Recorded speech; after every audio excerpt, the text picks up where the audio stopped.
Hi పిల్లలు, ఈరోజు వేమన శతకంలో 34వ పద్యం నేర్చుకుందాం.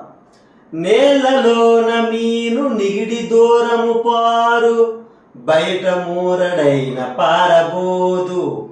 స్థాన బల్మి కాని తన బల్మి కాదయా, విశ్వదాభిరామ వినురవేమా. ఈ పద్యం యొక్క భావం చెప్పుకుందాం.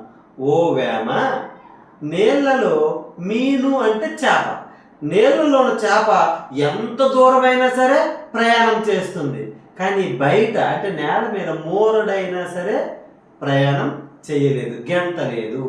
స్థాన బలిమి, తన యొక్క స్థానం యొక్క బలము కానీ సొంత బలము కాదు అని ఈ పద్యం యొక్క భావము.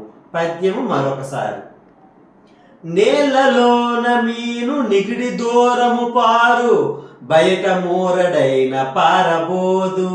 స్థాన బల్మి కాని తన బల్మి కాదయా, విశ్వదాభిరామ వినురవేమ. అందుకనే మన ఊరు అనుకోండి, మనకు ప్రతి వీధి ప్రతి సందు కూడా మనకి తెలుస్తుంది, ప్రతి ఇల్లు ఎక్కడ ఉంటుందో తెలుస్తుంది. కానీ పెద్ద పెద్ద సిటీలోకి వెళ్ళామనుకోండి, మనకి ఎటు వెళ్ళాలో కూడా తెలియదు కదా. అది స్థాన బలిమి కానీ తన బలిమి కాదయా అని పద్యం యొక్క భావం. మీరు ఈ పద్యాన్ని నేర్చండి, సరదాగా నేర్చుకోండి. థ్యాంక్ యూ పిల్లలు.